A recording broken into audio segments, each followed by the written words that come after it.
God is good all the time. and all the times. God is good and that is nature. Wow. How are you today? We are fine. You sound warmer than yesterday. I am also warmer than yesterday.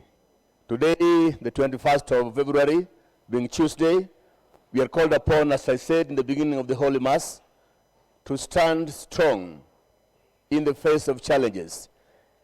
One of the ways of knowing a wise man, one of the characteristics of a wise man, is how he or she will respond to challenges in life. How you respond not to very beautiful circumstances, but how you respond to challenging situations.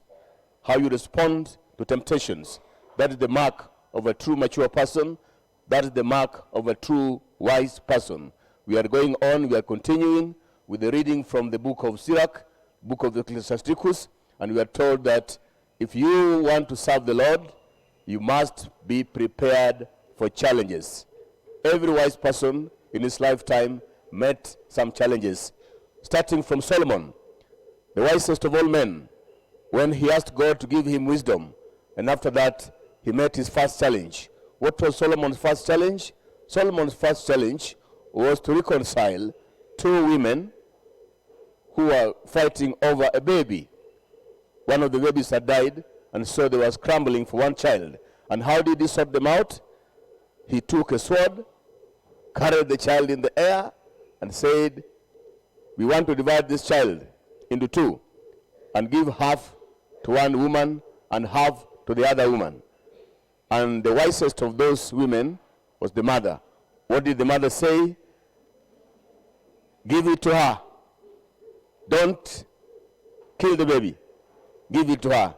That was a wise decision in the time of challenge, because the mother knew if the child remains alive, eventually the child will go after the mother.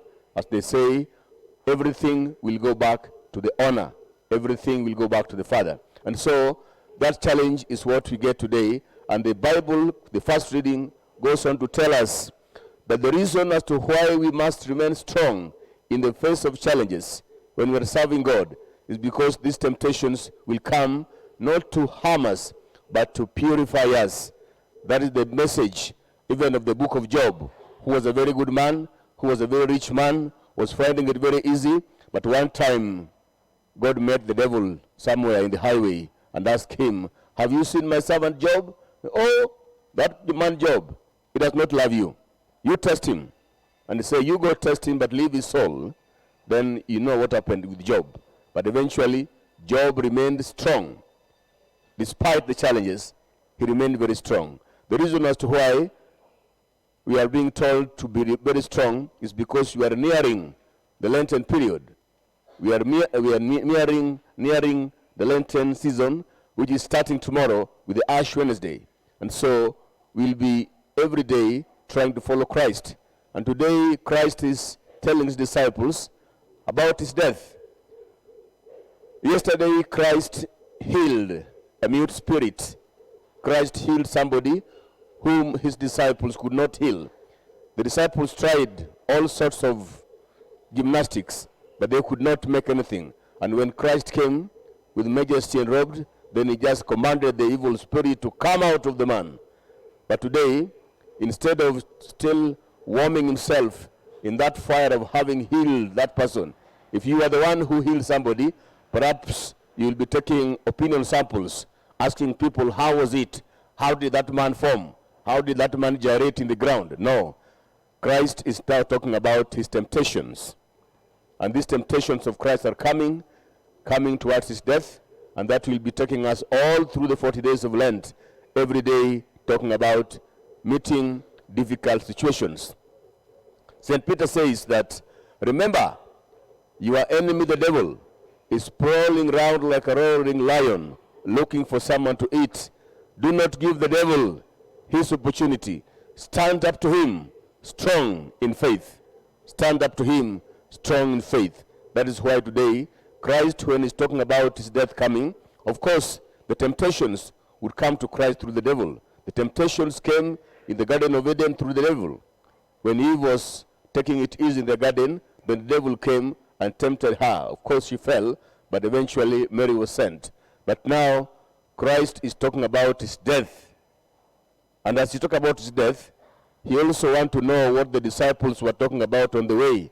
And what were they talking about on the way? The disciples, when Christ had healed this person who was mute, they were still comparing notes. They were still benchmarking as to who almost healed the person. Who is greatest? Who is greatest? Is it Peter? Is it John? Is it Judas? Peter was the chairman. Judas the treasurer. Who is the secretary? Who is the spokesperson of the apostles? Not properly given. But all the same, Christ tells them, what you are talking about is a lot of nonsense. What you are discussing is not important. What is important is, if anyone wants to be great, then he must be a servant of all. If anyone wants to be very great, he must be a servant of everybody. And he takes a child. He takes a child and says, if you want to be great, be like this child. Whoever receives this child receives me. But not just me.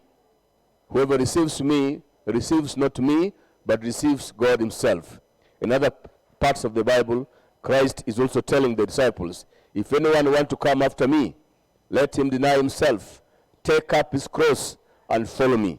So all this is also marks of wisdom. When you get into any tough situation, I know in your school, you have this department of guidance and counseling, under which chaplaincy also falls. It is because life is a challenge. Life is not a straight line. Every day, life is an examination. And these challenges, we take them all to the Lord.